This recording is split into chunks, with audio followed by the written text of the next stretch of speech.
तो बीम्स में हमने देखा है कि बीम्स के स्पेसिफिकेशन पर बेस्ड कुछ क्वेश्चन है।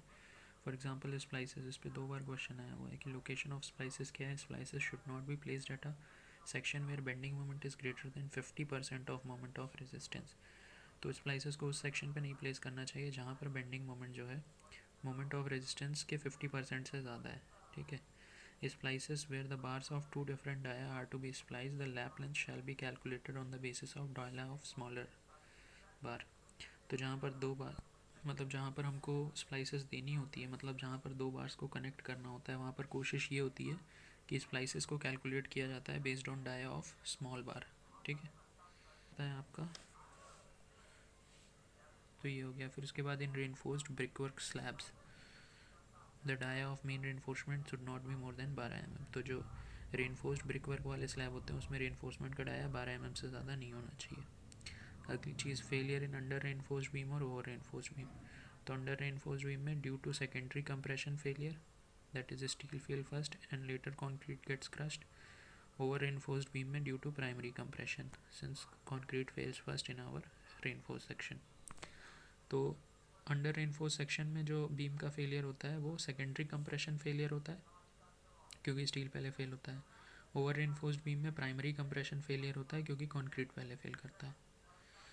In limit state method, balanced design of reinforced concrete beam gives smallest concrete section and maximum area of reinforcement।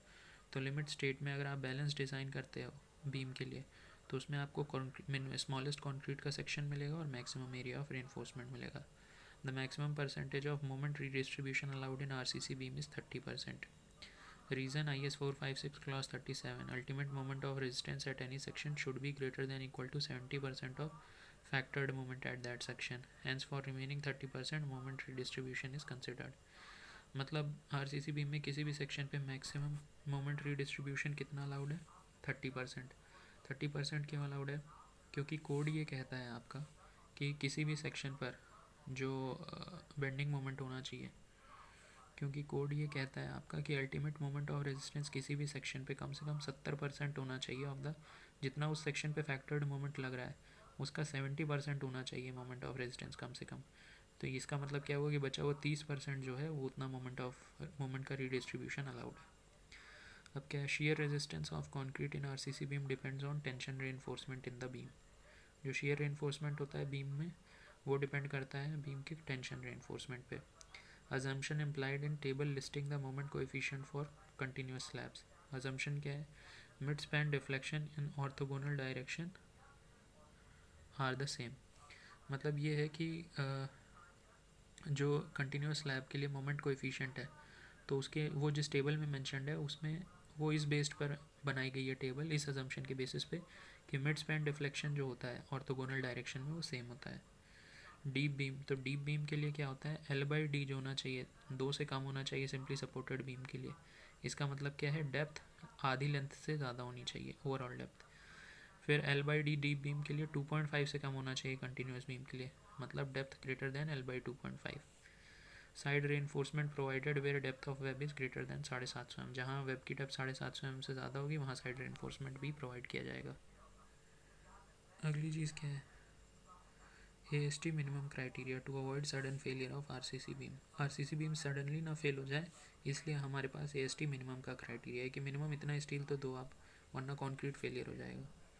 Minimum shear reinforcement stirrup is provided in beams to resist principal tension. Minimum stirrup क्यों provide करते हैं beam में? ठीक है, उसको इसलिए provide किया जाता है कि वो प्रिंसिपल टेंशन को रेजिस्ट कर सके। Critical section for computing design shear force at a distance of effective depth from face of the support.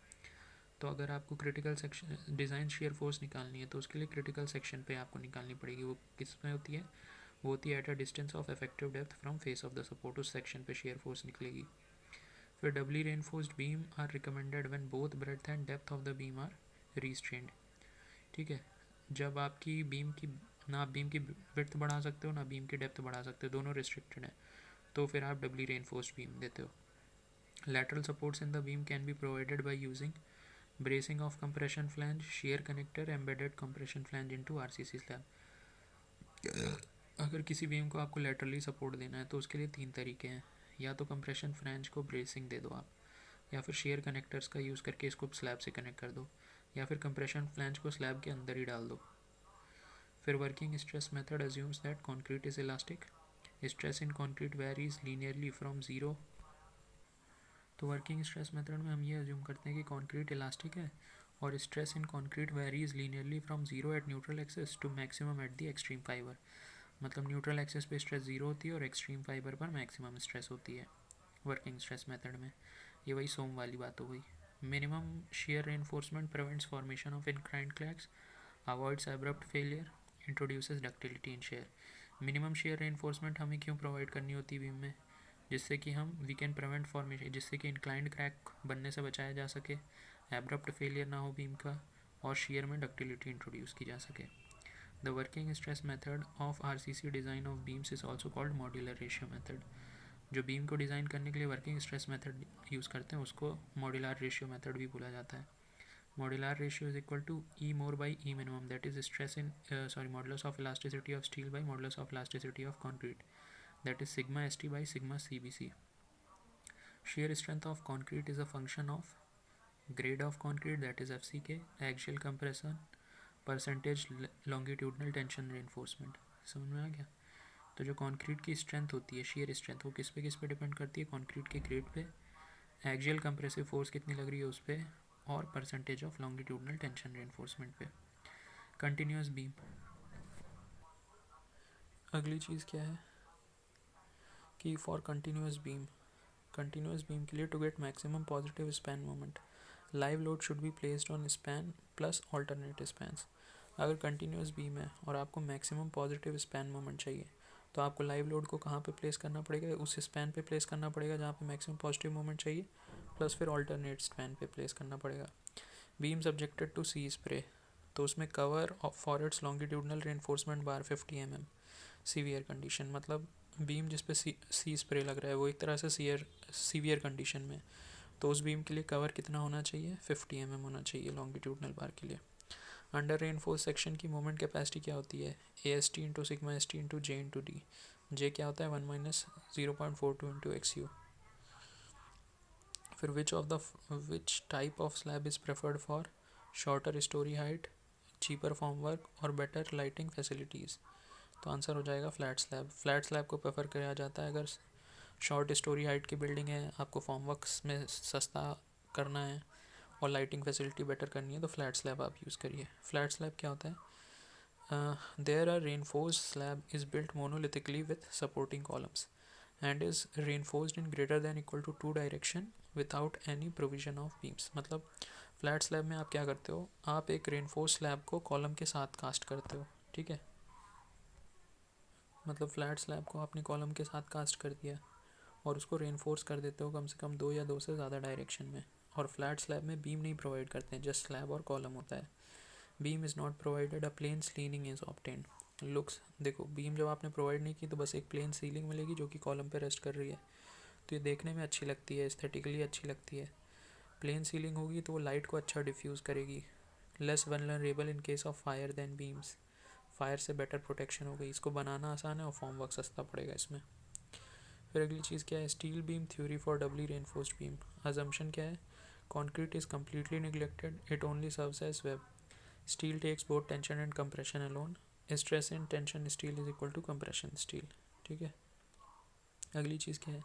Minimum spacing of shear reinforcement क्या है? 0.75 डी और 300 mm, इनमें से जो कम होगा। Shear stress diagram, parabolic above neutral axis and rectangular below neutral axis. Shear stress diagram की बात कर रहे हैं।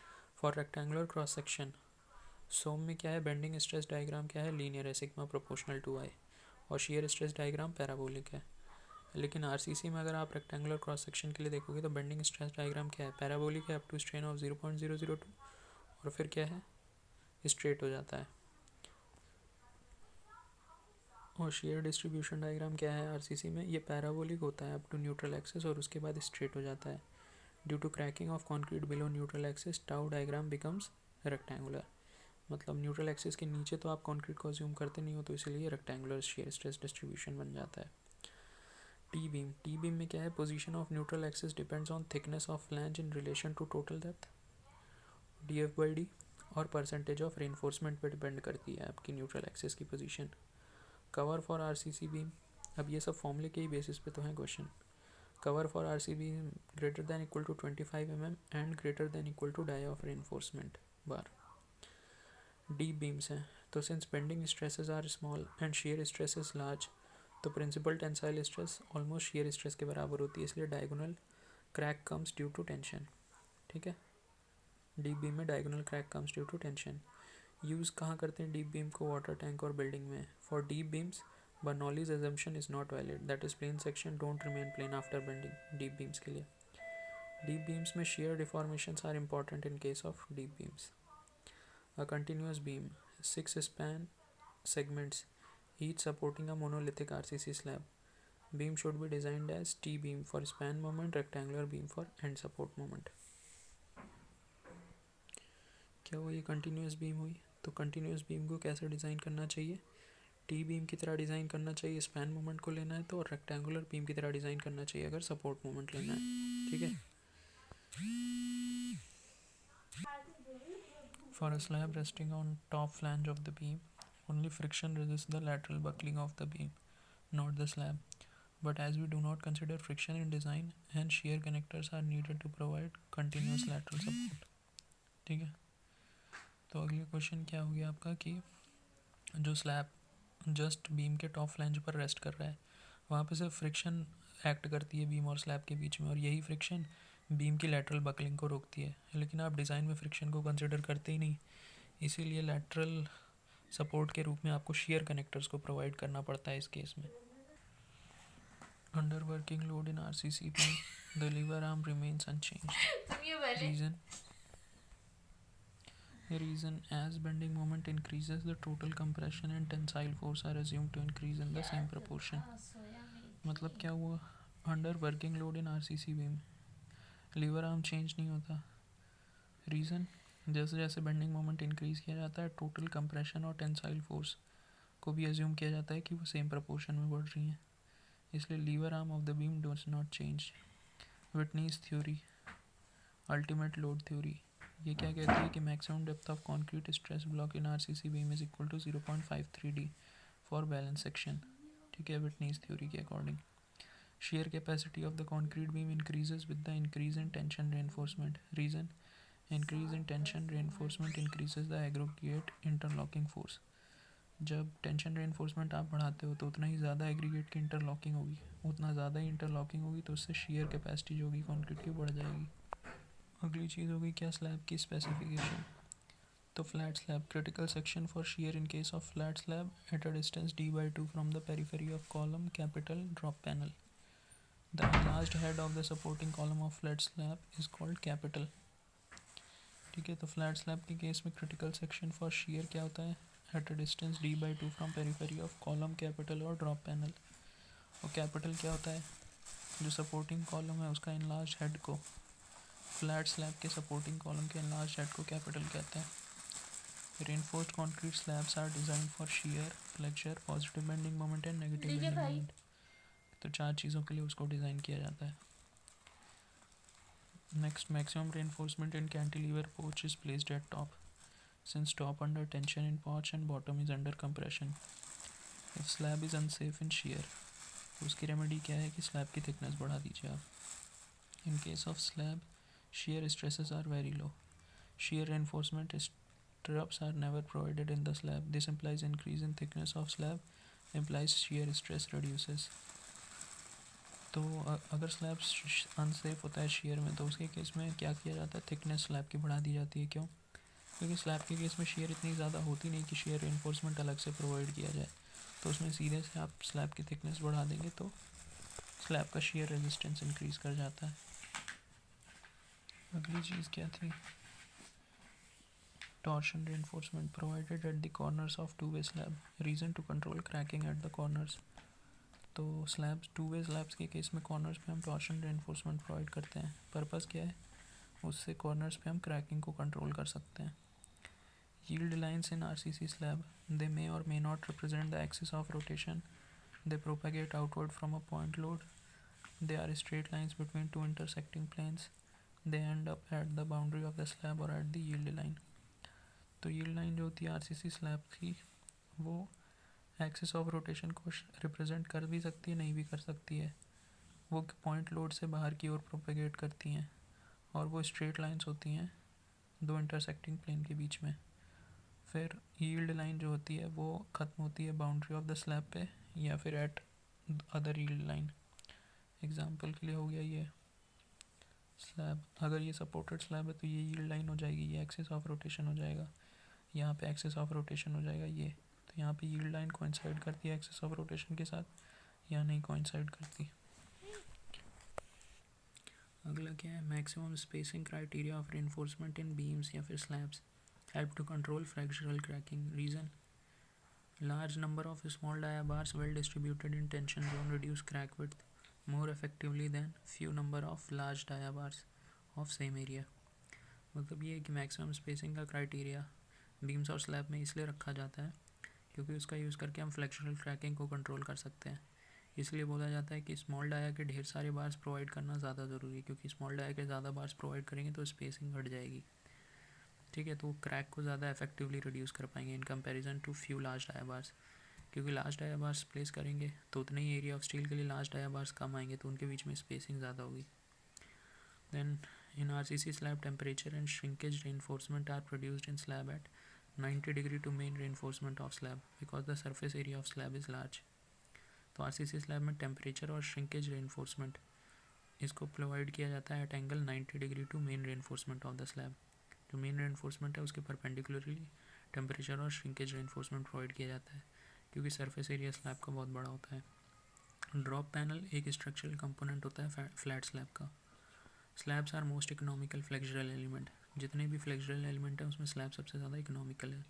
Shrinkage in concrete slab causes tension cracks, shrinkage के कारण कॉन्क्रीट स्लैब में टेंशन क्रैक्स आ जाते हैं। टू वे स्लैब यानी L/D ratio calculated using short span. तो deflection of the slab is primarily a function of short span.